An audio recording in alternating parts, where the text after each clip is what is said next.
When I'm working on sprinkler heads and sprinkler nozzles, there's two tools that I always keep around. It's a Rainbird spray head tool, and then this blazing spray lock tool made by King Innovations.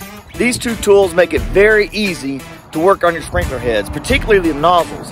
When you've got to change out a nozzle or unclog a nozzle, man, these two things are really just a must.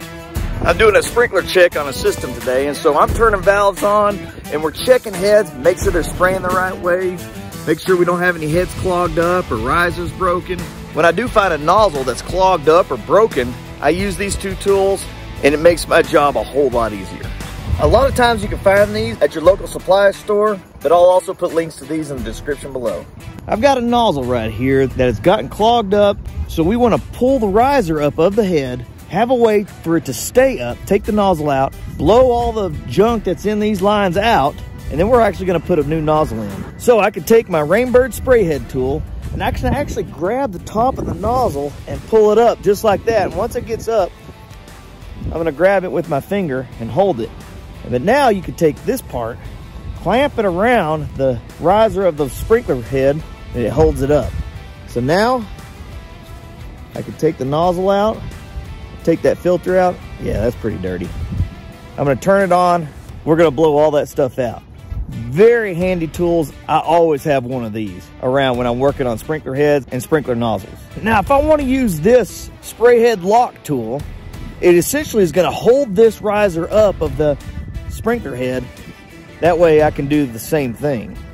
But I've still got to have a way to pull that up. And so you can use a screwdriver, grab the lip of that nozzle, or a lot of times I'll use my cutters. Try to get down in there, pry that up. Now you can take your spray lock tool and you're going to push it around that riser, and then it holds it up like that. You'd do the same thing. You'd take the nozzle off, filter out. Now we can blow this out, put our new nozzle in, but it's holding that riser up because these are spring loaded. You either got to hold it with your hand or have a tool like this to hold it up while you go back to your valve, turn it on. It holds this up and come straight to it, put your nozzle on, good to go.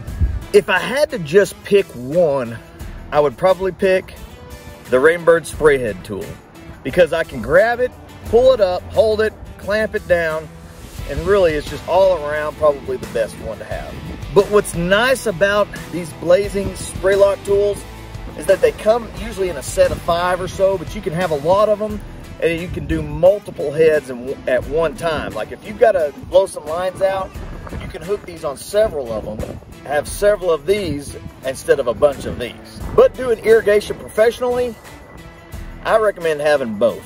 For more sprinkler repair tips, check out this playlist right here.